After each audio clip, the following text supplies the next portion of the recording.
என்ன இருந்தாலும் திட்டம் போட்டு செயல்படுத்தப்படுகிற ஒரு திட்டமாக சூழலை உருவாக்குவதற்காக முடிவெடுப்பது என்று வரும்போது ஆட்சி பல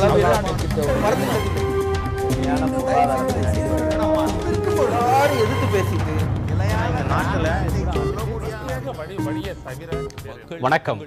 நேர்பட பேஸ் நிகழ்ச்சிக்கு உங்களை அன்போடு வரவேற்கிறோம்.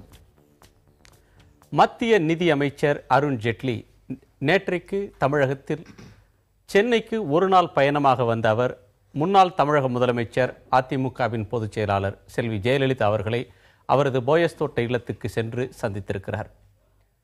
மரியாதை நிமித்தமான சந்திப்பு 40 நிமிடம் நீடித்தது என்று அதிமுகவின் தலைமை கழகம் சில வரி செய்திக்குறிப்பை தந்திருக்கிறது.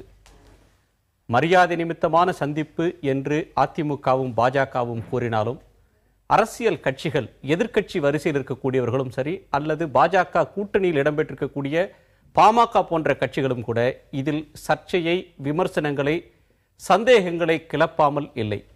திமுக தலைவர் கருணாநிதி இது பூனைக்குட்டி வெளியே வந்துவிட்டது என்று சொல்லியிருக்கிறார். காங்கிரஸ் கட்சியின் மாநில தலைவர் EVKS இளங்கோவன் பாரதிய ஜனதா கட்சியினுடைய முகமூடி ஊழல் எதிர்ப்பு கட்சி என்று தான் அணிந்திருந்த முகமூடி கிழிந்து தொங்குகிறது என்று சொல்கிறார். ஒரு தண்டனை பெற்ற ஒரு குற்றவாளியாக வழக்கை எதிர்கொண்டிருப்பவராக இருக்கக்கூடிய ஜெயலலிதா அவர்களை அவரது இல்லத்திற்கு சென்று சந்திப்பது, அதிகாரத்தில் இருக்கக்கூடிய ஒருவர் சந்திப்பது முறைதானா என்பதுதான் இதில் இருக்கக்கூடிய அடிப்படையான கேள்வி.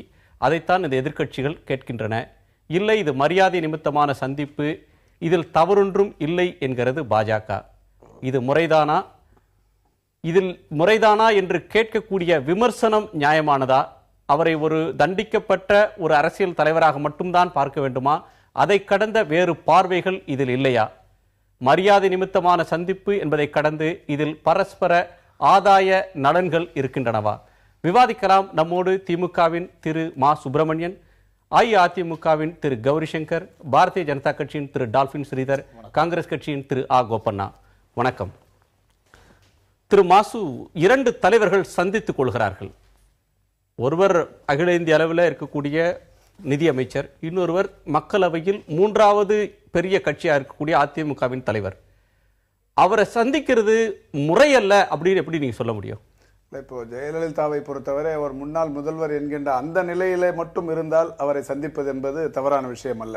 அவர் தற்போது உச்சநீதிமன்றத்தால் ஜாமீனில் வெளிவந்திருக்கிற ஒரு குற்றவாளி, 4 ஆண்டு தண்டனையும் 100 கோடி ரூபாய் அபராதமும் விதிக்கப்பட்ட ஒரு குற்றவாளி. அப்படிப்பட்ட குற்றவாளி ஒரு வழக்கை மேல்முறையீட்டு மனுவை தாக்கல் செய்துவிட்டு உச்சநீதிமன்றத்தால் இவர் அரசியல் நிகழ்வுகளில் பங்கேற்கக்கூடாது என்கின்ற அந்த நிபந்தனையும் ஏற்றதற்கு பிறகு ஒரு மத்திய அமைச்சர், அதுவும் இந்த பாஜக அரசில் 3ஆம் இடத்தை அலங்கரித்துக் கொண்டிருப்பவர், பிரதமர் அதற்கு அடுத்து உள்துறை அமைச்சர், நிதியமைச்சர் தான் 3ஆம் இடத்தில் இருப்பவர், 3ஆம் இடத்தை அலங்கரித்துக் கொண்டிருக்கிற ஒருவர் அவருடைய இல்லத்திலேயே, ஜெயலலிதாவின் இல்லத்திலேயே சந்தித்து விட்டு 40 நிமிஷம் சந்தித்து விட்டு நீங்கள் சொன்னதை போல வெளியில் இது மரியாதை நிமித்தமான சந்திப்பு என்றால், மரியாதை நிமித்தமான சந்திப்புக்கு அதிகபட்சம் எவ்வளவு நேரம் ஆகி இருக்கலாம்? ஒரு 4 நிமிஷம். நீங்க எப்படி முடிவு பண்ண முடியும் எவ்வளவு நேரம் மரியாதை நிமித்த சந்திப்பு? அரசியல் பேசாம இருக்கிறதுக்கான அந்த வாய்ப்புகள் இல்லங்கிறதா ஒண்ணு. இன்னொன்னு, அரசியல் பேசுறாங்க இல்ல மரியாதை எதுவா இருந்தாலும் இது சட்டப்பூர்வமாக ஒரு தவறான விஷயமா இல்லையா? ஒரு நிதியமைச்சர் ஒரு குற்றவாளியை சந்திப்பது, அதுவும் அவர் துறை சார்ந்த விஷயங்கள் தற்போதுதான் முடிக்கப்பட்டிருக்கிறது. ஏறத்தாழ ஒரு 18 ஆண்டு காலம் ஜெயலலிதா மீது தொடுக்கப்பட்ட அந்த வருமான வரி வழக்கு என்பது 18 ஆண்டு கால இழுத்தடிப்புக்கு பிறகு ஜெயலலிதாவால் உச்சநீதிமன்றம் பல்வேறு முறை இந்த வழக்கை உங்களால் இவ்வளவுதான் இழுத்தடிக்க முடியுமா என்று கேள்விக்கணைகள் எல்லாம் தொடுத்ததற்கு பிறகும் கூட இவர் அபராத தொகையை ஒத்துக்கொண்டு நான் வருமான வரித்துறையினரோடு சமரசமாக போய்விடுகிறேன் என்று சொல்லாத இவர் பாஜக ஆட்சிக்கு வந்ததற்கு பிறகு இதே ஜெயலலிதா டெல்லியில் அருண்ஜேட்லியை வீட்டிலே சந்தித்ததற்கு பிறகு ஒரு சமரச உடன்பாடு, அபராதத்தை கட்டிவிட்டு நான் அந்த வழக்கிலிருந்து வெளிவருகிறேன் என்று சொல்லி வெளிவந்தவர். அப்படிப்பட்டவரை ஒரு நிதித்துறை அமைச்சர் போய் சந்தித்திருக்கிறார் என்றால் அடுத்து வரப்போகிற பட்ஜெட்டுக்கு அவரிடத்தில் ஆலோசனை பெற வந்திருக்கிறாரா? அல்லது இப்படி அபராத தொகையை இந்தியாவில் இருக்கிற வருமான வரித்துறையில் உங்கள்கிட்ட கேட்க வேண்டியது, நீங்க ஒரு 2 தலைவர்கள் சந்திப்பதற்கு சட்ட ரீதியாக தடையில்லை. ஜாமீனில் வந்த ஒருவரை ஒரு அமைச்சர் சந்திக்க கூடாது என்றும் சட்டத்தில் எங்கும் கூறவில்லை. தார்மீக அடிப்படையில் அப்படின்ற ஒரு விஷயத்துல தான் நீங்க வந்து ஒருமைப்பாட்டு உறுதிமொழியை ஏற்றவர் இல்ல, அந்த உறுதிமொழியில எங்கேயும் ஒருவரை சந்திக்க கூடாதுன்னு இல்ல. ஒரு குற்றவாளியா இல்லையா அப்போ? இல்ல, குற்றவாளியா அகில உலக இருந்தாலும் பார்வையில் ஜெயலலிதா ஒரு குற்றவாளியா இல்லையா? தண்டிக்கப்பட்ட குற்றவாளியா இல்லையா? தண்டிக்கப்பட்டு அவரை மேல்முறையீட்டில் இருந்தாலும் ஒரு கூட அமைச்சர், தேசிய கொடி போட்ட ஒரு அமைச்சர், அது அந்த சுழல் விளக்கோடு அந்த வீட்டுக்கு போய் அவங்கள பாக்குறாங்க அப்படின்னு சொன்னா இது தவறு இல்லை என்று எப்படி சொல்ல? வீரபாண்டி ஆறுமுகம் அமைச்சராக இருக்கும்போது அவருடைய உறவினர் 5 கொலைகளை செய்த வழக்கில் சேலம் சிறையில் இருக்கும்போது தேசிய கொடி போட்ட காரோடு வீரபாண்டி ஆறுமுகம் போனாரா இல்லையா? சேலம் மத்திய சிறைக்கு போய் பார்த்தாரு, அது முறையா? இல்ல, இப்ப எந்த குற்றமா இருந்தாலும் நிரூபிக்கப்பட்டு தண்டனை பெற்றவங்களா அப்படிங்கறது ஒரு விஷயம். இதுல வந்து இவங்க தண்டனை அடைந்து 4 வருடம் சிறை தண்டனை, 100 கோடி ரூபாய் அபராதம் என்று சொன்னதற்கு பிறகு இவரை வந்து சந்தித்திருப்பது என்பது, அதுவும் உச்சநீதிமன்றத்தில் என்ன மாதிரியான நிபந்தனை விதிக்கப்பட்டிருக்கிறது? அவர் அரசியல் நிகழ்வுகளில் பங்கேற்க கூடாது என்றெல்லாம் இருக்கிறது. அப்படிப்பட்ட ஒருவரை இப்ப இந்த அரசியல் சூழ்நிலைகளின் காரணமா ஒரு 40 நிமிஷம் போய் நான் சந்திச்சுட்டு வர்றேன், இது வந்து மரியாதை நிமித்தமான சந்திப்பு தான், இதுல தவறு இல்லைன்னு சொல்றதை யார் ஏத்துக்க முடியும்னு சொல்லுங்க. நீங்க என்ன சொல்ல விரும்புறீங்க திரு கௌரிசங்கர்? அதாவது அருண்ஜேட்லி வந்து அம்மாவை வந்து சந்திச்சாங்க அப்படிங்கிறது இதுல வந்து ஏதோ ஒரு பெரிய சதித்திட்டம் இருப்பதாக சொல்லுகின்ற தகுதி திராவிட முன்னேற்ற கழகத்திற்கும் காங்கிரசுக்கும் அறவே இல்லை. காரணம், கருணாநிதி ஊழல் பேர்வழி என்பது சர்க்காரியா கமிஷன், அவர் வந்து சுப்ரீம் கோர்ட் ஜட்ஜி. கொஞ்சம் இருக்கு, நான் சொல்லிடுறேன். சொல்றேன், நீங்க சொல்றேன். சுப்ரீம் கோர்ட் ஜட்ஜி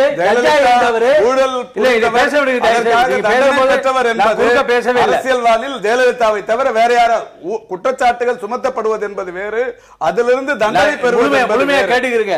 சுப்ரீம் கோர்ட் ஜட்ஜா இருந்த ஒரு சர்க்காரியா அவர் சொன்னார், சயின்டிபிக் கரப்ஷன் பண்ணக்கூடிய தகுதியானவர் கருணாநிதி சொன்னார். இன்று வரை அரசியல் பண்ணிட்டு இருக்கார். பிகாஸ் ஆஃப் புரட்சி தலைவர் எம்ஜிஆர் நினைத்த காரணத்தினாலே இன்று வரை அரசியல் பண்ணிட்டு இருக்கார் கருணாநிதி. அதே மாதிரி தான் காங்கிரஸ். ஈவிகே இளங்கோவன் இன்னைக்கு அறிக்கை விட்டுருக்காருன்னு சொன்னா காங்கிரஸ் செய்யாத ஊழல் இல்லை. திராவிட முன்னேற்ற கழகத்தோடு செய்த ஊழல்கள் அத்தனையும் இது உலகத்திற்கு தெரியும். 1,76,000 கோடி 2G பண்ணாங்க, நிலக்கரியில 1,86,000 கோடி பண்ணாங்க, ஹெலிகாப்டர் பண்ணாங்க, எல்லாத்திலயும் ஊழல். கனிமொழி ஜெயில இருக்கிறாங்க, ராஜா ஜெயில இருக்கிறாரு. அப்ப வந்து ப. சிதம்பரம் வந்து கருணாநிதியை பார்க்கவில்லையா? கோபாலபுரம் வீட்டுல வந்து பார்க்கவில்லையா? நான் சொல்றதுக்கு பின்னாடி நீங்க பேசுறீங்க. முடிச்சிடறேன். இப்படி காங்கிரஸ் பதில வந்து பார்த்தாங்க இல்ல, காங்கிரஸ் இல்லாதது இப்ப மட்டும் எதுக்கு துடிக்கணும்னு கேட்கிறேன். அதாவது ஜெயலலிதா அவருடைய வழக்கு என்பது ஊழல் செய்து வருமானத்திற்கு அதிகமான சொத்து சேர்த்த வழக்கில் 4 ஆண்டுகள் சிறை தண்டனை.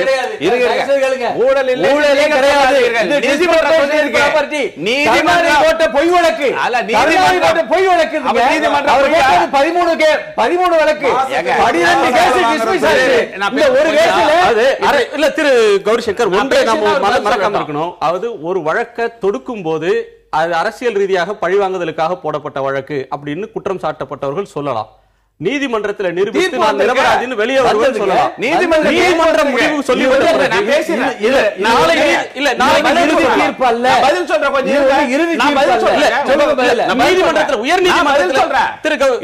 உயர்நீதிமன்றத்தில் நாளை ஜெயலலிதா நிரபராதின்னு முடிவு வந்து விட்ட பிறகு அப்படி ஒரு முடிவு வந்தால் அந்த முடிவுக்கு நீங்க நோக்கம் கற்பிக்க முடியுமா? அது வரைக்கும் குற்றவாளிகள் வார்த்தையை பயன்படுத்தக்கூடாது.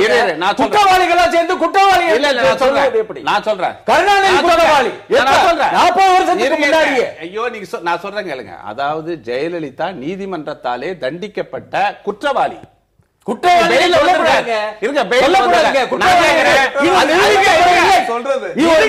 ஒரு மாவட்ட நீதிபதி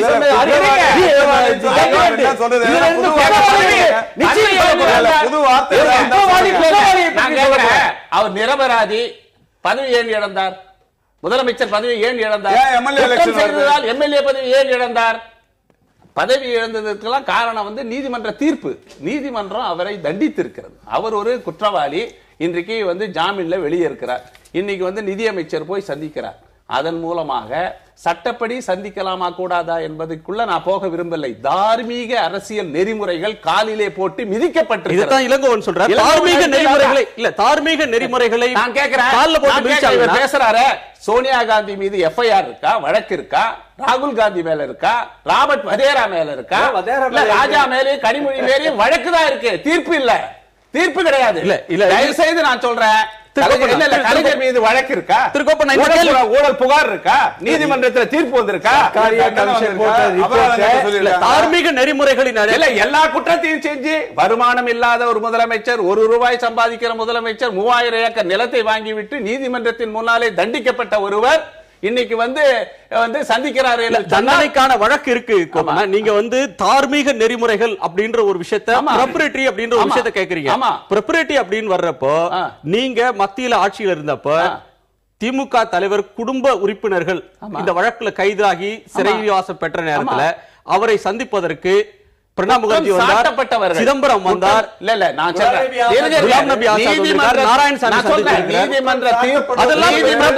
தார்மீக நெறிமுறைக்கு உட்பட்டது. நீதிமன்ற தீர்ப்பு வருகிற வரை, தண்டிக்கப்படுகிற வரை அவர்கள் நிரபராதிகள். அப்ப எப்படி கனிமொழி அவர்கள் நிரபராதிகள்? ராஜா எப்படி ஒரு வருஷம் இருக்காரு? அவர் பதவி ஏற்றாரா? ராஜா இருந்தாரு. கனிமொழி ராஜாவும் குற்றம் செய்யாத ராஜாவும் பதவி ஏற்றார்களா? 4 ஆண்டு காலம் ஜெயில வைப்பாங்களா? ஒரு சந்தேகம், எனக்கு ஒரு சின்ன சந்தேகம். ஜெயில இருக்கும் பொழுதுதான் பிரணாப் முகர்ஜி வந்தாரு, சிதம்பரம் வந்தாரு, குலாம் நபி ஆசாத் வந்தாரு, நாராயணசாமி வந்தாரு. பதவி இருந்தார்களா? இல்லையே, ஜெயிலுக்குள்ள இருக்காங்க. எங்க வந்தாங்க? வீட்டுக்கு தான் வந்தாங்க. அப்படி பாத்தீங்கன்னா யாருமே தப்ப முடியாது. பேசிக்கான உண்மையை கௌரி சங்கர் சார் மறந்துறாரு. அதாவது தண்டனை குற்றவாளிங்கிறது வேற, தண்டனை பெற்ற குற்றவாளிங்கிறது வேற, வழக்கு தொடுக்கப்பட்ட நபருங்கிறது வேற. இப்ப தண்டனை பெற்றவர்னா ஜெயலலிதாவை தவிர தமிழ்நாடு அரசியல்ல இந்த ஊழல் குற்றச்சாட்டுக்காக தண்டிக்கப்பட்ட முதல் நபர் இவர் தான். இன்னொன்னு, இந்தியாவிலேயே ஒரு முதலமைச்சர் முதல் முறையாக முதலமைச்சராக இருக்கிற போதே ஊழல் குற்றச்சாட்டில் தண்டிக்கப்பட்டவர், பதவி இழந்தவர், சட்டமன்ற உறுப்பினர் பொறுப்பு இழந்தவர் ஜெயலலிதா மட்டும்தான். இதெல்லாத்தையும் வச்சு இவ்வளவு பேசுறது எப்படின்னு தான் புரியல. சரி டால்பின், நீங்க பிஜேபி ரவிசங்கர் பிரசாத் இதே மாதிரி வந்தார். அம்மா முதலமைச்சராக இருக்கும் பொழுது அவர் வந்து ஒரு சட்ட அமைச்சராக இருந்து வந்தார். அப்போ இதே காட்டுக்குச்சா, ஐயோ வந்துட்டாரே சட்ட அமைச்சர் வந்து பார்த்துட்டாரே, அம்மா வந்து ரிலீஸ் பண்ண போறாங்கன்னு இதே காட்டுக்குச்சல் வந்தது. ஆனா என்ன இருந்தது, அந்த 2 நாளைக்கு பின்னாடி, அவர் வந்துட்டு போன 2 நாள் பின்னாடி இந்த துயர சம்பவம் நடந்தது. அதுல வந்து அப்புறம் ஏதாவது வாய் திறந்தாங்களா? திறக்கல. இப்ப முக்தா அப்பாஸ் நக்வின்னு ஒரு அமைச்சர் இருந்தார்.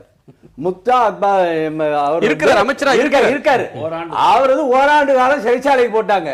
இவர் அவங்க அமைச்சரு, பாரதிய ஜனதா கட்சிக்காரரு, இந்த டிபேட்ல ரொம்ப திறமையா பேசக்கூடியவர், அதுவும் பார்லிமெண்டரி அஃபேர் மினிஸ்டர், அவரையே ஓராண்டு காலம் ஜெயில உள்ள போடுறாங்க. அப்படிப்பட்ட அவங்க அமைச்சரே காப்பாற்ற முடியாத இந்த பாரதிய ஜனதா கட்சி, அந்த தலைமை மோடி அவர்கள் எங்க அம்மாவை வந்து காப்பாற்ற வேண்டிய அவசியம் கிடையாது, அப்படி காப்பாற்றிடுவாரு அப்படின்னு நீங்க கற்பனை குகையில் வந்து நீங்க வந்து குடியிருக்க வேண்டாங்கிறதா என்னுடைய வேண்டு. இன்னைக்கு தலைவர் கலைஞர் அவர்கள் இன்னைக்கு விடுத்திருக்கிற அறிக்கையில் ஒரு செய்தியை சரியா சொல்லியிருக்கிறார். சந்தேகத்தின் உறுதிப்படுத்தும் சந்திப்புங்கிற மாதிரி, சந்தேகத்தை உறுதிப்படுத்தும் சந்திப்பு. இதே 2014 ஜனவரி திங்கள் 30ஆம் தேதி உச்ச நீதிமன்றத்தில் என்ன சொல்லியிருக்கிறாங்க, இந்த விசாரணை நீதிமன்றம் இதை உடனடியாக விசாரித்து 4 மாதத்திற்குள் தீர்ப்பளிக்க வேண்டும்னு கண்டிச்சு சொன்னாங்க. அதுக்கப்புறமா அப்போ இந்த அம்மா, நான் அந்த ஒரு 18 வருஷமா கேஸ் நடக்குது, நான் இந்த கேஸ்ல இருந்து நான் அபராதத்தை கட்டிட்டு வெளியில வந்துறேன், சமரசம் பண்ணிக்கிறேன்னு சொல்லல. எப்ப சமரசத்தை பண்ணிக்கிறேன்னு சொல்றாங்க, பாரதிய ஜனதா ஆட்சிக்கு வந்தவுடன் அருண்ஜேட்லி நிதி அமைச்சராக ஆனதற்கு பிறகு சம்பந்தப்பட்ட போர்ட்போலியோ அவர்கள் இருக்குதுன்னு தெரிஞ்சதுக்கு அப்புறம் ஜெயலலிதா டெல்லிக்கு போய் அவரை சந்திச்சுட்டு அதுக்கப்புறமா தான் இந்த சமரச உடன்பாடு வருது. ஒரு மோசமான நிகழ்வு நடந்து இருக்கு. அதாவது சமரச திட்டம்ங்கிறது இன்கம் டாக்ஸ் டிபார்ட்மெண்ட்ல இருக்கு. யார் வேணாலும் பண்ணலாம். கலைஞர் 18 வருஷமா பண்ணிக்கிறாங்க. சேல்ஸ் டாக்ஸ் டிபார்ட்மெண்ட்ல இருக்கு. 18 வருஷமா அந்த கேள்விக்கு அப்படியே பதில் சொல்லிட்டா பரவாயில்லை. எல்லா டிபார்ட்மெண்ட்லயும் இருக்கு. அது அம்மா செஞ்சிருக்காங்க, அவ்வளவுதான். இதே உச்சநீதிமன்றம் 2006 பொய் வழக்குங்க. எனக்காவது அது இதான் நினைச்சது. 12 கேஸ் டிஸ்மிஸ் ஆச்சு. உச்சநீதிமன்றத்துல 13வது கேஸ் இதுல வந்து என்ன சொல்ல வரீங்கன்னு தெரியுது. 18 ஆண்டு இந்த சமரச வாய்ப்பு சட்டத்தின்படி வழங்கப்பட்டிருக்கிற ஒன்றுனாலும் அதை ஜெட்லி நிதியமைச்சரான பிறகு பிஜேபி ஆட்சி வந்த பிறகு ஏன் செஞ்சாங்க, அதற்கு முன்பே ஏன் செய்யலன்றது ஒரு கேள்வி. நம்ம அந்த விவாதத்தை அதோட நிறுத்தலாம். டால்பின், உங்கள்கிட்ட கேட்க விரும்புறது, பிஜேபி இந்த பிரச்சனையில ஒரு தார்மீக ரீதியில தான் இந்த விவாதத்தை நடத்துறோம். இது வந்து சட்டப்படி சந்திப்பதற்கு எந்த தடையும் இல்லை. 2 தலைவர்கள் 2 நபர்கள் சிறையில கூட போய் சந்திக்கலாம், அது சட்டம் தடுக்கல. ஆனா தார்மீக அடிப்படையில் தான் சொல்றோம். ஒன்று, உங்க ஆட்சி இருந்தப்போ வாஜ்பாய் ஆட்சியில 1998 சேடப்பட்டி முத்தையா மீது ஒரு வழக்கு, சொத்து குவிப்பு வழக்குல அவர் மேல நீதிமன்ற தீர்ப்பு வரல, ஒன்றும் வரல. சார்ஜ் ஷீட் போட்டு சார்ஜஸ் ஃப்ரேம் பண்ணியிருந்தாங்க. குற்றப்பத்திரிகை தாக்கல் செய்த ஒரே காரணத்திற்காக அவர் தன்னுடைய ஆட்சியில அமைச்சரா இருக்கக்கூடாதுன்னு வாஜ்பாய் சொன்னார்.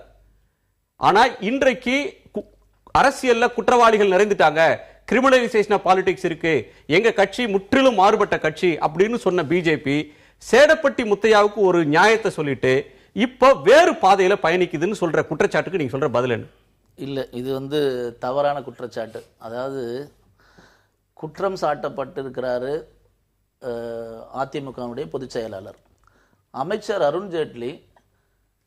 பாராளுமன்றத்தை சுமூகமா நடத்தணும், பாராளுமன்றத்தில் மக்கள் நலன் சார்ந்த சட்டங்களை நிறைவேற்றுவதில் இருக்கிற முட்டுக்கட்டைகளை தீர்ப்பது, அதை சமரசமாக சுமூகமான முறையில் பாராளுமன்றத்திலே சட்டங்கள் எல்லாம் நிறைவேற்றுவதற்கு ஒரு முயற்சி எடுப்பது அமைச்சருடைய மத்திய அரசினுடைய கடமை.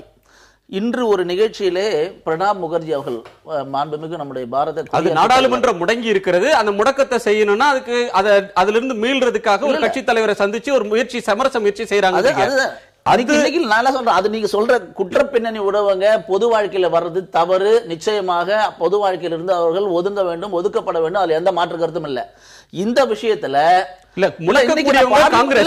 நான் கேட்கிறது, முடக்கக்கூடியவங்க காங்கிரஸ், இன்னைக்கு குடியரசுத் தலைவர் கட்சி, சமாஜ்வாதி கட்சி, ஐக்கிய ஜனதா தளம், கம்யூனிஸ்ட் கட்சிகள் தான் அங்க பாராளுமன்றத்தில் ரகலை செய்யறாங்க.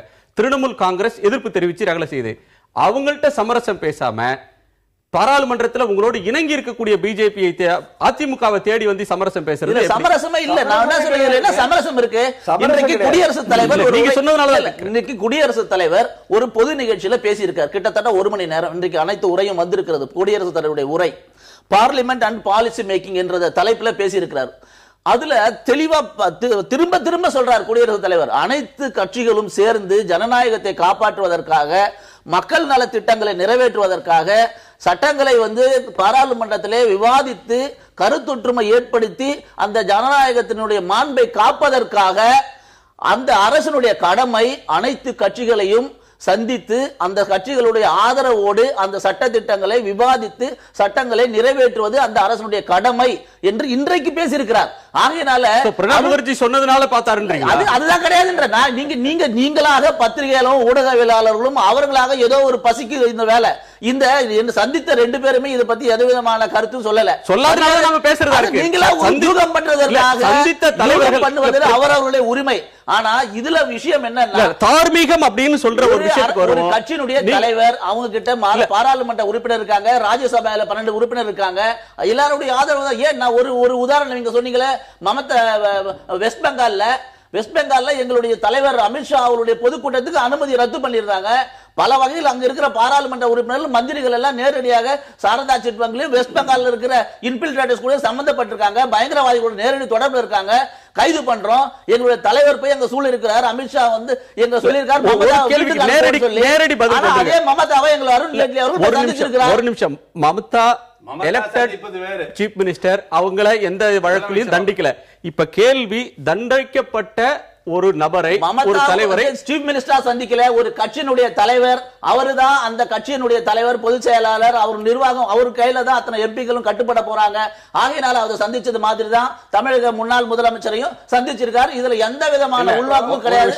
சாதாரண குற்றவாளி அப்படின்னு சொல்லி நீங்களே முடிவு பண்றது, இதெல்லாம் பத்திரிகை ஊடகவியலாளருடைய விஷயம், அவ்வளவுதான். இல்ல தமிழகத்துல கடந்த நாடாளுமன்ற தேர்தலில் நரேந்திர மோடியும் பாஜகவையும் கடுமையாக எதிர்த்து விமர்சனம் செய்துதான் 37 நாடாளுமன்ற உறுப்பினர்களை அதிமுக தேர்தலில் பெற்ற பிறகு சமீப காலமாக இந்த நீதிமன்ற தீர்ப்பு வந்த பிறகு ஜெயலலிதா மத்திய அரசுக்கு எதிராக தமிழ்நாட்டு நலனுக்காக குரல் கொடுப்பதை தற்காலிகமாக நிறுத்தி வைத்துவிட்டு ஒரு சமரச முயற்சியில் இறங்கி இருக்கிறார். அந்த அடிப்படையில் பார்த்தீங்கன்னா முல்லை பெரியாறு அந்த புதிய அணை கட்டுவதற்கு வனத்துறை சுற்றுச்சூழல் அனுமதி கொடுக்கப்பட்டிருக்கு. அதை எதிர்த்து ஜெயலலிதா குரல் கொடுக்கல. இந்த பெட்ரோலியம் பொருட்களுக்கு கலால் வரி உயர்வு, பொழுது விடிந்து பொழுது போனால் மன்மோகன் சிங்குக்கு கண்டன கணைகளை தொடுத்துக் கொண்டிருந்த ஜெயலலிதா இன்றைக்கு அதிமுக அரசு இன்றைக்கு மத்திய அரசுக்கு எதிராக குரல் கொடுப்பது எதனால இன்னைக்கு நிறுத்தப்பட்டிருக்குன்னா இதற்கு பின்னால இருக்கு. கிடைச்ச ஜஸ்வந்த் சிங்கா ஏற்கனவே வந்து பார்த்த பொழுது ஒரு கவர் கொடுத்து அவரை புத்தகத்திலேயே குறிப்பிட்டிருக்கார். அதுல இந்த வருமான வரி வழக்கு பிரச்சனை சம்பந்தமான ஒரு இருக்குன்னு அவர் புத்தகத்திலேயே குறிப்பிட்டிருக்கார். அதுபோல ஏதாவது நடந்திருக்குமான்னு ஏற்கனவே ஒரு முன்மாதிரி இருக்கு. அந்த முன்மாதிரியின் அடிப்படையில் தான் பல சந்தேகங்களை இந்த சந்திப்பு நமக்கு காவேரி விஷயம் காங்கிரஸ் பேசுறதுக்கு ஏதாவது யோகியம் 98 முல்லை பெரியார் யார் பேசுவது? யார் பேசுறது? நீங்க 2007 நாங்க என்ன தண்ணி வரதை நிறுத்திட்டோமா? சுப்ரீம் கோர்ட் நீங்க பெற்று கொடுத்தீங்களா? நீதிமன்ற தீர்ப்பு தான் கொடுத்தது. 2013 வரைக்கும் திரும்பவும் சுப்ரீம் கோர்ட் போய் மோடி அரசு விட்ட மன்மோகன் சிங் அரசிட்ட ஒரு காட்டமான அணுகுமுறையை அதிமுக பின்பற்றியது. மோடி அரசு ஒரு மென்மையை கடைபிடிக்குதுன்னு என்ன அரசியல் இருக்கு? தமிழகத்துக்கு என்ன வேணுமோ அதை நீங்க பெறுவதில் முனைப்பு காட்டலையே. பெற்றுக்கொண்டு இருக்கிறோம். முனைப்பு காட்டல. நீங்க வந்து காலமாக முனைவழிக்கு போன உங்களுடைய எதிர்ப்பு என்ன ஆனது? 142 அடி முல்லை பெரியார் நீதிமன்ற தீர்ப்பு நீங்களா பெற்றுக் கொடுத்தீங்க. காவேரி நீதிமன்ற தீர்ப்பு எல்லாமே நீதிமன்ற தீர்ப்பு கிடைச்சிருக்கு. காங்கிரஸ் தலைவர் EVKS இளங்கோவன் கூட அவரோட இதுல சொல்லியிருக்காரு. சார் சொன்ன மாதிரி மதமாற்ற தடை சட்டத்துக்கு பெருசா குரல் கொடுக்கல. இப்ப ஜல்லிக்கட்டு விஷயத்துக்கு பெருசா பேசல. அதே மாதிரி இப்போ அந்த வனத்துறை கொடுத்த அனுமதி முல்லை பெரியாறுல ஒரு கூடுதல் அணை கட்டுறதுக்கு அந்த அனுமதி கொடுத்ததுக்கு வனத்துறை மத்திய அரசின் அனுமதி அதை ரத்து செய்ய சொல்லி ஒன்றும் பெருசா பேசல. இந்த மாதிரி ஒரு சாஃப்ட் கார்னரா ஜெயலலிதா இந்த அரசோட போயிட்டு இருக்கிறதுங்கிறது இல்ல. ஒரு அரசியல் ரீதியாக ஒரு கட்சி எத்தகைய அணுகுமுறையும் எடுக்கலாம். விஷயங்களுக்கு எதிராக ஒரு எப்படி போய் போலாம்? இவங்க ஒரு தேர்ந்தெடுக்கப்பட்ட அரசு, ஒரு மாநில அரசு, தமிழர்களின் நலன் சார்ந்த விஷயங்களுக்கு போராடுவது, கேட்டு பெறுவது, இதுதானே வேணும். இதை விட்டுட்டு இந்த மாதிரி ஒரு 4 விஷயத்துக்கு விட்டு கொடுத்து போயிருக்கிறது வரிசையா சொல்லியிருக்காரு. இன்னொன்னு நம்ம 98 மறந்துட முடியாது. இதே வழக்குக்காக ஜெயலலிதா பேர்ல போட்ட இந்த வருமான வரி வழக்குக்காக தான் அன்றைய நிதியமைச்சர் யஷ்வந்த் சிங்கா வந்து இந்த அம்மா பாக்குறப்ப ஒரு பரிந்துரை கடிதம் கொடுத்தாங்க. அவருடைய சுயசரிதை புத்தகத்துல தெளிவா இருக்கு. அந்த பரிந்துரை கடிதம் அது வாஜ்பாய் மரியாதைக்குரிய சலுகை காட்டவில்லை. சலுகை அதிமுகவும் பிஜேபி ராசி ஆயிட்டாங்க அப்படின்னு கலைச்சதுக்கு அதான காரணம். பிஜேபியோட பதிலுக்கு இல்ல அதெல்லாம் வந்து யூகங்கள் அடிப்படையில் பாஜக அரசு கலைக்கப்பட்டதுக்கு வேற என்ன காரணம் சொல்லுங்களேன். அதாவது டால்பின் சாருக்கு நல்ல ஞாபகம் இருந்திருக்கும். மரியாதைக்குரிய தலைவர் வாஜ்பாய், தலைவர் கலைஞர் கூட சொல்லுவாங்க அவர் வந்து பெரிய அளவுல மதிக்கக்கூடிய தலைவர். அவர் வந்து 98 ஆட்சி இழந்ததுக்கு ஒரு 13 மாத காலத்தில் ஆட்சி இழந்ததற்கு என்ன காரணம் சொல்லுங்க? ஜெயலலிதா ஆதரவு வாபஸ் வாங்கினதுக்கு என்ன புது காரணத்தை கண்டுபிடிச்சு சொல்ல போறோமா? இதுல எந்த விதமான மறைமுக திட்டமும் இல்ல. மேலும் இதுல ஏதாவது உள்நோக்கம் கற்பிப்பது என்பது நம்ம நடைமுறையில் இருக்கிற நீதிமன்றத்தினுடைய ஒரு இறையாண்மையை கேள்விக்குறியாக்கிவிடும். ஏன்னா நீதித்துறை தனியா இருக்கு. நீதித்துறை அதனுடைய சுதந்திரமாக செயல்படுற அமைப்பு. அண்ணன் கௌரி சங்கர் சொன்ன மாதிரி 3 நாளுக்கு முன்னாடி எங்களுடைய அமைச்சருக்கு ஒரு ஆண்டு சிறை தண்டனை கொடுத்திருக்காரு. அதுவும் என்ன பொது அரசியலுக்காக போராடின வழக்கு தான். சேடப்பட்டி முத்தையாவுக்கு ஒரு நியாயம், முத்தரக் நக்விக்கு ஒரு நியாயம். அது அரசு வேற, நீதிமன்றம் வேற. திரும்ப திரும்ப சொல்றோம். இதுக்கும் அதுக்கும் சம்பந்தம் இல்ல. மத்தவங்க தான் இதுக்கு தேவையில்லாத ஒரு உள்நோக்கம் கற்பிக்கிறீங்கன்னு சொல்றோம். என்ன வேடிக்கையான விஷயம், தமிழக பாஜக ஒரு புறத்துல கழகங்கள் இல்லாத தமிழகத்தை உருவாக்க போவதாக அரசியல் பேசுது. ஒரு பக்கம் ஜெட்லி சமரசம் பேசுகிறார், சரணாகதி நடைபெறுகிறது.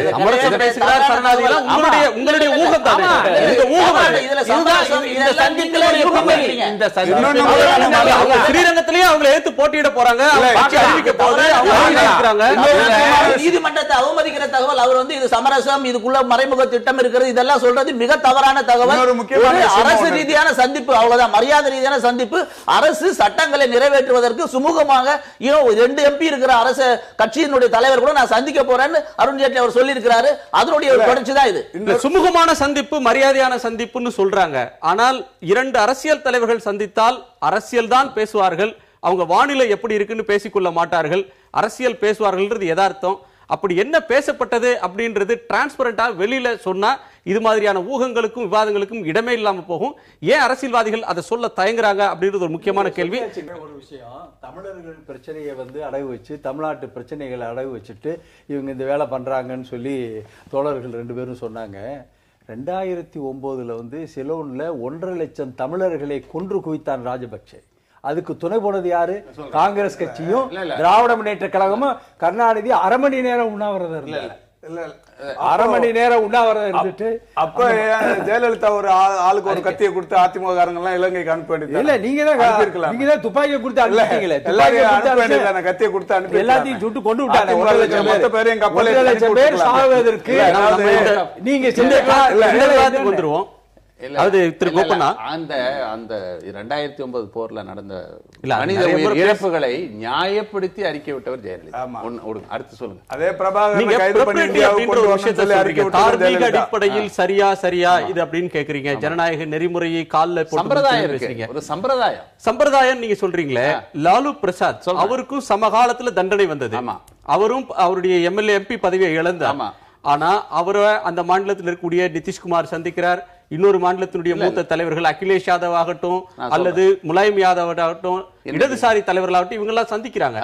அங்கெல்லாம் நீங்க வந்து தார்மீக முறை தலைவர் முடங்கி போயிடணும்னு சொல்லலையே. தார்மீக நெறிமுறை பற்றி பேசுறப்ப நான் சொல்றேன், அவர் மீது நீதிமன்றம் தண்டிக்கிறது.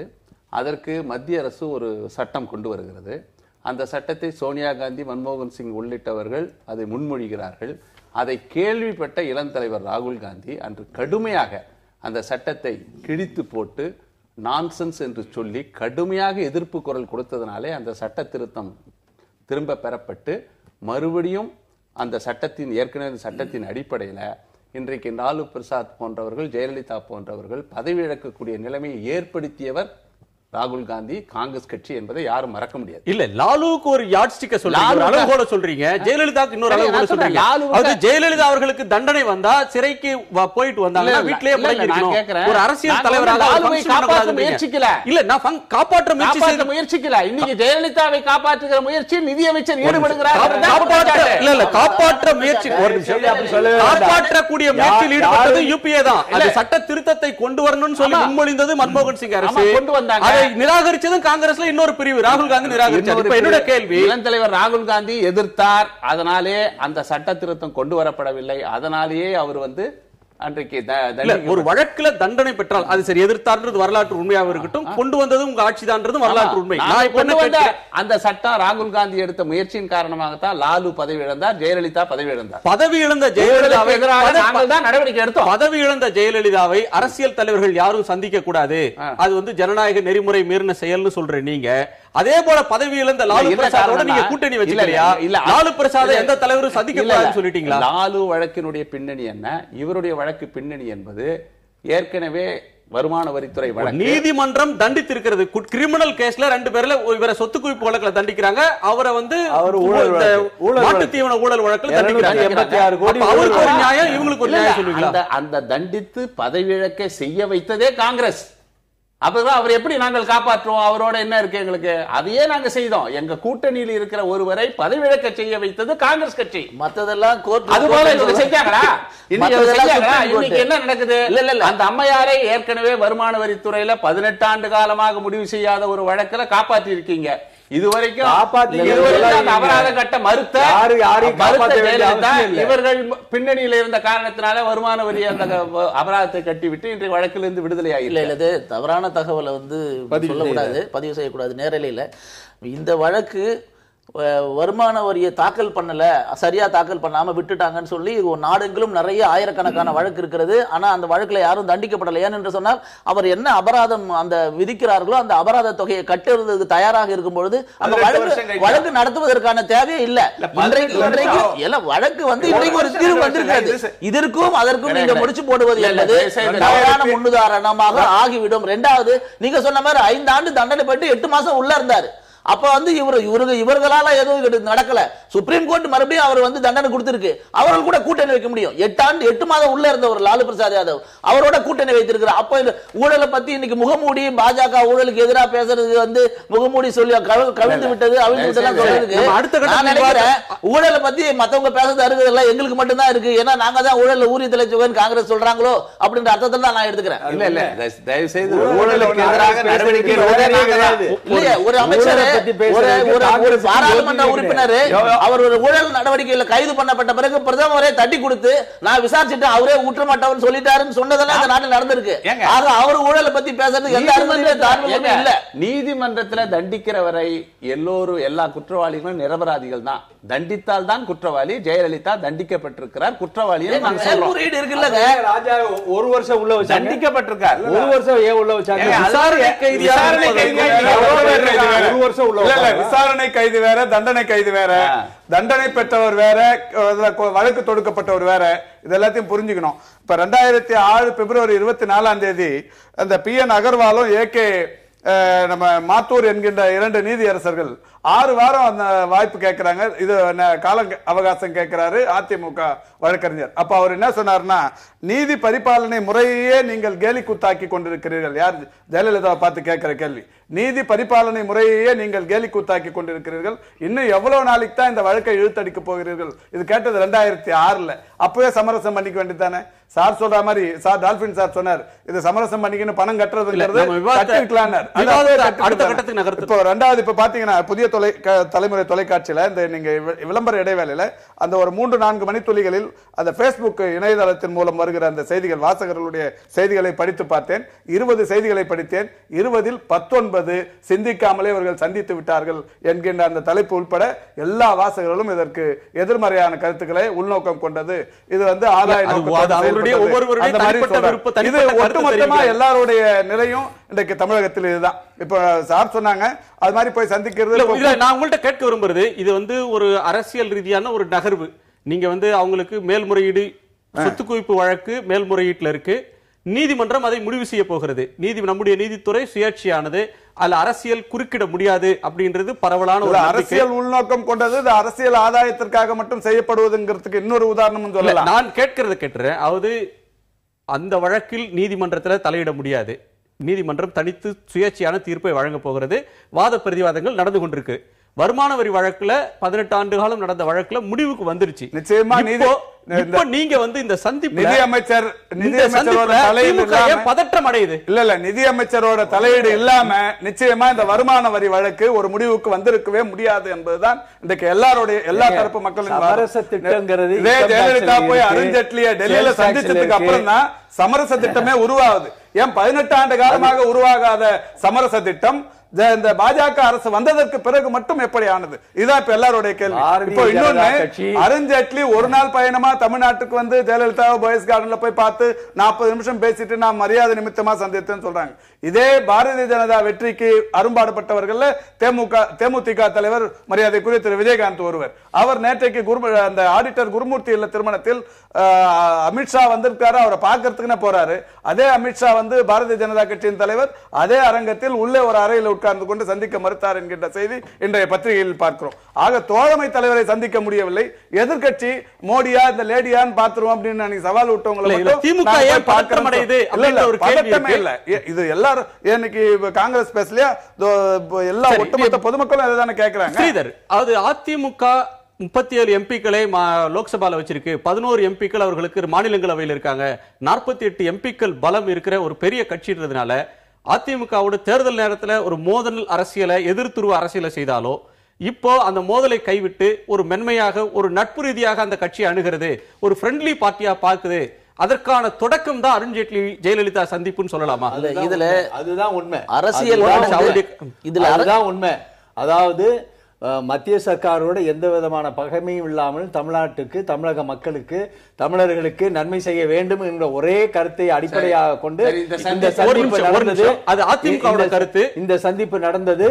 இதுல மரியாதை நிமித்தம் தவிர வேற சுயநலம் இதுல கடுகளவு கூட கிடையாது. பாரதிய ஜனதா கட்சி ஆட்சிக்கு இவ்வளவு நாள் ஆச்சுங்க. அவர் சார் சொல்ற மாதிரி இந்த சந்திப்பு என்பது அதிமுகவோட இந்த தலைவரோட சந்திப்பு என்பது தமிழ்நாட்டின் நலன் சார்ந்த விஷயங்களை கேட்டு பெறுவதற்காக. இதுவரைக்கும் கேட்டு பெற்ற விஷயங்கள் எத்தனை அப்படிங்கறதா இப்ப நம்ம முன்னாடி இருக்கிற கேள்வி. ஏற்கனவே பட்டியல் போட்ட இந்த ஜல்லிக்கட்டு விஷயமா இருந்தாலும் சரி, முல்லை பெரியாறு அணைப்பு சம்பந்தமான விஷயமா இருந்தாலும் சரி, மதமாற்ற தடை சட்டமா இருந்தாலும் சரி, ஏன் தமிழ்நாட்டிற்கு கூடுதலாக இன்னைக்கு ஏற்கனவே இந்த பாலங்கள் 19 கிலோமீட்டர் நீளத்திற்கான அந்த பாலத்தை கூட எதையும் நிதி வாங்கி பண்ற விஷயத்துல இன்னைக்கு ஒரு முன்னுதாரணமா இந்த அரசு சொல்ல முடியாது. அரசியல் அரங்குல அணி மாற்றங்கள்ன்றதுக்கான விதை ஏதோ ஒரு இடத்துல தொடங்குது. அதனுடைய ஒரு புள்ளி, தொடக்க புள்ளி தான் ஜெயலலிதா ஜெட்லி சந்திப்பு அப்படின்னு சொல்லலாமா? அதிமுக வந்து இது ஒரு நல்லெண்ண சமிக்ஞையா பார்க்கிறது அப்படின்றத அப்படி பாத்தீங்களா? பாஜக வந்து நாங்க தான் கவர்மெண்ட் அமைப்போம்னு அவங்க சொல்லிக்கிட்டு அவங்க கட்சி நடத்திட்டு இருக்காங்க. ஒவ்வொரு கட்சிக்கும் தார்மீக உரிமை இருக்கிறது. நான் தான் முதலமைச்சர் ஆவேன், நான் தான் பிஜேபியோட கருத்தை அதே மாதிரி பிஜேபியும் பண்ணிட்டு இருக்காங்க. அதனால இது வந்து ஏடிஎம்கேயும் பிஜேபியும் கூட்டணி வர்றதுக்காக இது முன்னோட்டமோ அப்படிங்கறதெல்லாம் நீங்க சந்தேகப்பட வேண்டிய அவசியம் கிடையாது. அரங்கத்திலே கூட்டணி உருவான மாதிரி தோணுது. அப்படி எல்லாம் கிடையாது. பிஜேபியோட கருத்து என்னன்னு கேட்போம். பிஜேபிக்கு ஒரு தேவை இருக்கு, அதிமுகவுக்கு ஒரு தேவை. எந்த உறவும் பரஸ்பர ஆதாயம் இல்லாம வர்றதில்ல. உங்களுக்கு அப்படி ஒரு அவசியம் இல்லைன்ற கருத்தை நீங்க சொல்றீங்க, பிஜேபிக்கு இருக்கான்னு கேட்கலாம். கவர்மெண்ட் அமைச்ச உடனே அம்மா போய் டெல்லியில போகும்போது மோடியை பார்க்கும் பொழுது இவரையும் போய் பார்த்துட்டு வந்தாங்க. அருண்ஜேட்லி வந்து நெடுநாளையா வந்து புரட்சி தலைவர் அம்மா அவர்களுக்கு நட்பு ரீதியாக பழக்கம் உண்டு. அதனுடைய அடிப்படையில போனார். ரவி பிரசாத்தும் அதே மாதிரி அம்மா வழக்கிலே அவர் வந்து கையாண்டிருக்கார். அதனால அவர் வந்து பார்க்கிறார், போறார். இதுதானே தவிர உறவுகள் இதனால வந்து நீதிமன்றத்தை டைவர்ட் பண்ணிவிடலாம் அப்படிங்கறதெல்லாம் சுத்த அம்பக். அது வந்து மக்களுக்கு வந்து ஒரு ஒரு பரபரப்பை ஏற்படுத்தக்கூடிய அறிக்கைகள் தானே தவிர இது உண்மை இல்லை என்பது கருணாநிதிக்கும் தெரியும். உண்மை இல்லை என்பது கருணாநிதிக்கும் தெரியும். இதை அட்டாக் பண்றது மூலமாக திமுக ஒரு கடுமையான நிலையை எடுத்திருக்கு. மோடியோட சம்மதத்துல தான் இந்த முயற்சிக்கு இந்த பேச்சுவார்த்தைக்கு வந்தாரா, ஜெட்லி வந்தாரா? இவங்க முன்னாடி சொன்னதுக்கும் சொல்லுக்கும் செயலுக்கும் கடுமையான வித்தியாசம் இருக்கு அப்படின்லாம் இன்றைக்கு கருணாநிதி அவருடைய அறிக்கையில இருக்கு. இப்ப இதுல எழக்கூடிய கேள்வி, இதுவரையிலும் நீங்க அதிமுக பக்கம் மென்மையான அணுகுமுறையை கடைபிடிக்கிறீங்களா, அதிமுக உங்க பக்கம் மென்மையான அணுகுமுறையை கடைபிடிக்குதான்றதை விட இதுவரையிலும் திமுக பிஜேபி பக்கம் ஒரு மென்மையான அணுகுமுறையை கடைபிடிச்சு வந்தது, இப்போ ஒரு கடுமையான விமர்சனத்தை முன்வைக்குது. இது வந்து ஒரு அடுத்து வரக்கூடிய அணிமாற்றங்களுக்கான ஒரு முன்னோட்டம் இதை பார்க்கலாமா? இல்ல, இதை வந்து இதுல முழுக்க அரசியல் துளி கூட கிடையாது. ஆனால் நீங்கள் வந்து அது எப்படி வேணாலும் இன்டர்பிரேட் பண்ணிக்கலாம், அவங்க வசதிக்கு தகுந்த மாதிரி யூகம் பண்ணிக்கலாம். ஆனால் அதில் எந்த விதமான தடையும் இல்லை. ஆனால் ஒரு அரசாங்கத்தை சுமூகமாக நடத்துவதற்கு ஒரு அரசாங்கத்தினுடைய சட்டத்திட்டங்களை, அவசர சட்டங்கள் 9 சட்டங்கள் போட்டிருக்கோம், அதெல்லாம் நிறைவேற்றணும். பார்லிமெண்ட்டில் ராஜ்யசபாவில் வந்து கொண்டு வந்து அதெல்லாம் வெற்றி பெற வைக்கணும். இதுக்கெல்லாம் வந்து அனைத்து கட்சிகளுடைய எதிர்கட்சிகளோ ஆதரவு கட்சிகளோ எல்லா கட்சிகளுடைய தலைவர்களை சந்தித்து ஆதரவு பெற்று சுமூகமான முறையில் அரசை நடத்துவது ஒரு நல்ல அரசனுடைய கடமை. மாநில பாஜக தலைவர் அழைத்து சென்றிருக்கலாமே. இது ஒரு அரசு, மத்திய அரசு சார்பில் போறாரு. இதுல மாநில பாஜக எங்க? இது அப்படி போனாதான் அது அரசியல். ஆகையினால இது அரசியல் துளி கூட இல்லை என்று திரும்ப ஒரு அரசினுடைய பிரதிநிதியாக மத்திய அரசில் இருக்கின்ற மக்கள் நல திட்டங்களை, சட்டங்களை நிறைவேற்றுவதற்கு இன்னொரு ஒரு கட்சியினுடைய பொதுச் செயலாளர் சந்திச்சிருக்கிறாரு.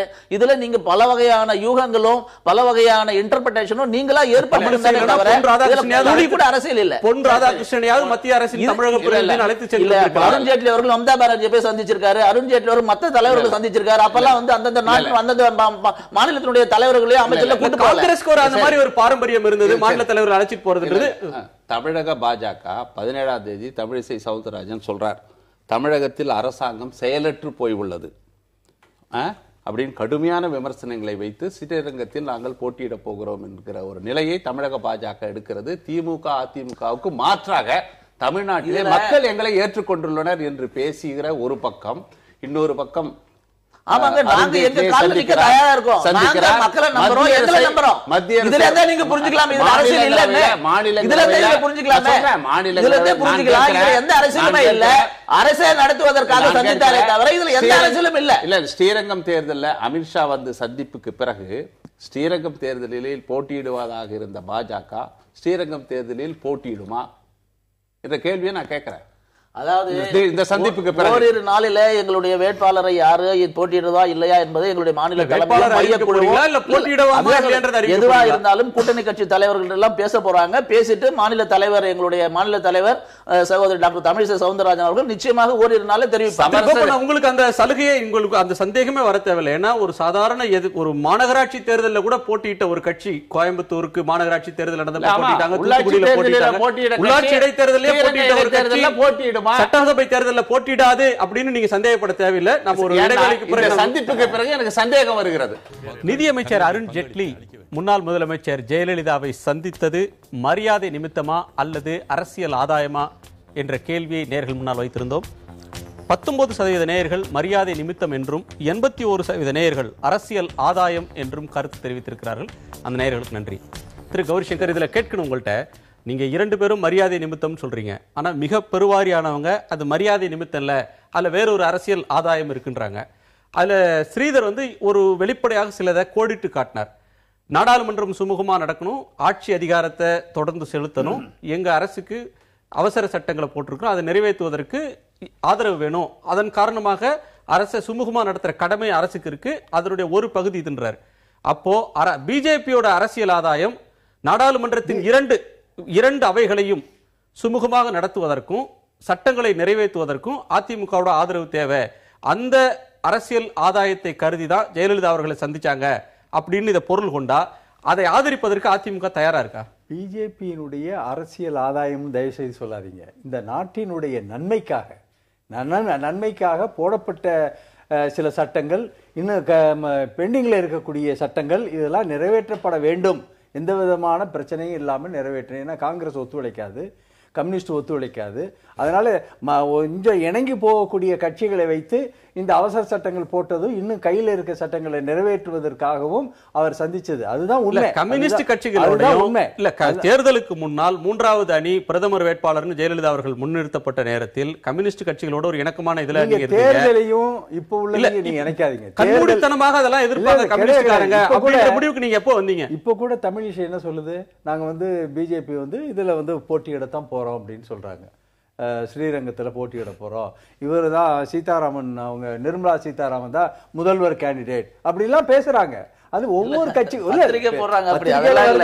ஒவ்வொரு கட்சிக்கும் அவங்க தேமுதிக என்ன சொல்லுது, நான் தான் முதலமைச்சருங்கிறாரு. வைகோ என்ன சொல்றாரு, நான் தான் முதலமைச்சருங்கிறாரு. அதுல தவறே கிடையாது. அவங்க சொல்றது. நீங்க நாடாளுமன்றத்துல இவங்க கொண்டு வரக்கூடிய அவசர சட்டங்களை திரிணாமுல் காங்கிரஸோ, மதச்சார்பற்ற ஜனதா தளமோ, அல்லது ஐக்கிய ஜனதா தளமோ, சமாஜ்வாதி கட்சியோ, கம்யூனிஸ்ட் கட்சிகளோ பொருளே இல்லாம எதிர்க்கிறாங்க. காங்கிரசும் பொருள் இல்லாம எதிர்க்கிறது.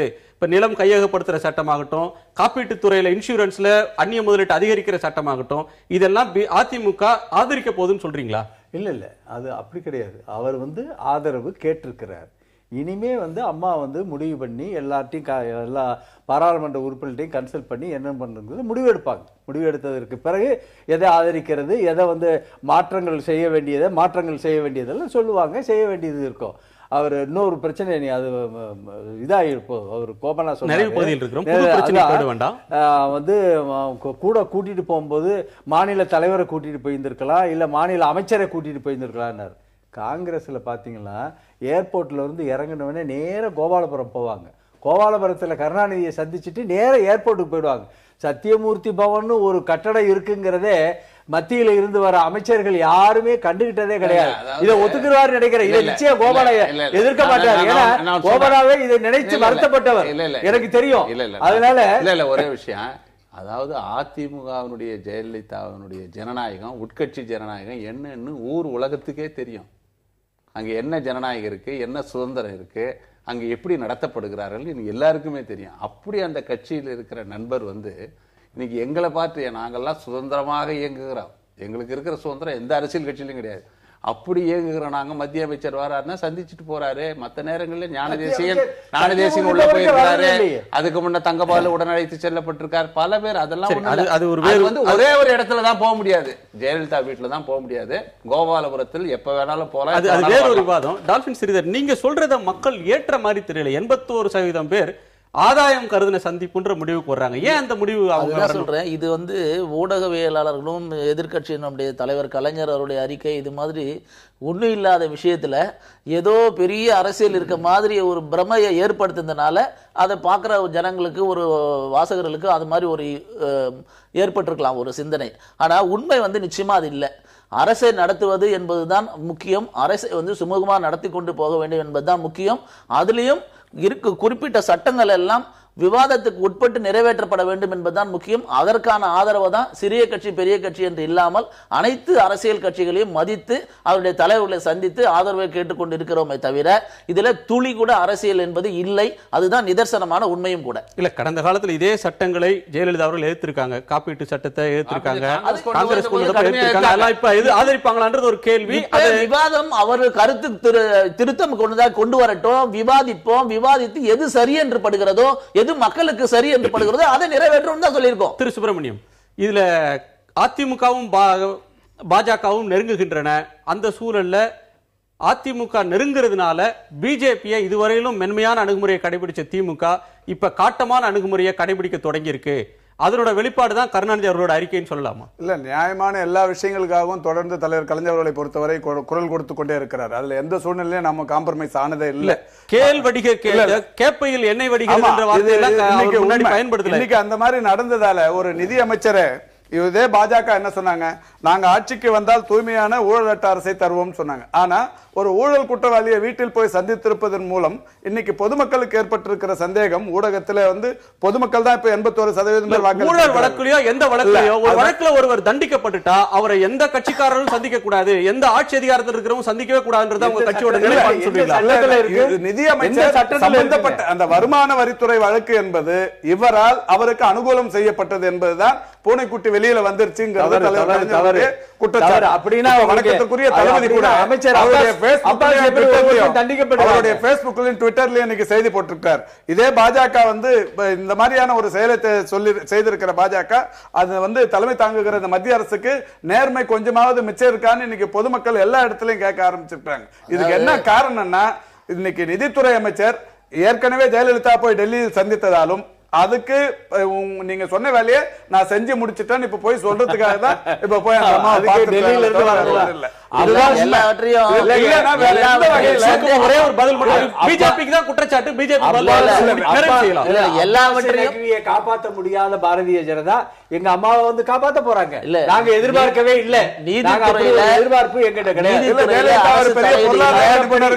போயிட்டு பட்ஜெட்ல என்ன மாதிரி ஊழலுக்கே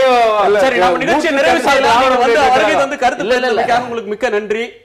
ஸ்ரீதர் பொறுத்துக்கு மிக்க நன்றி. இன்னொரு சரணத்தில் விரிவாக விவாதிக்கலாம். செய்திக்கு வழிவிடணும். நேர்களை மீண்டும் ஒரு நேர்பட பேசு நிகழ்ச்சியில் சந்திக்கலாம். வணக்கம். திட்டம் போட்டு செயல்படுத்தப்படுகிற ஒரு சூழலை உருவாக்குவதற்காக முடிவெடுப்பது என்று வரும்போது ஆட்சி பலவிதமான எதிர்த்து பேசிட்டு மக்கள் தங்களுடைய பங்களிப்பை அளிக்க வேண்டும். என்ன இருந்தாலும் திட்டம் போட்டு செயல்படுத்தப்படுகிற ஒரு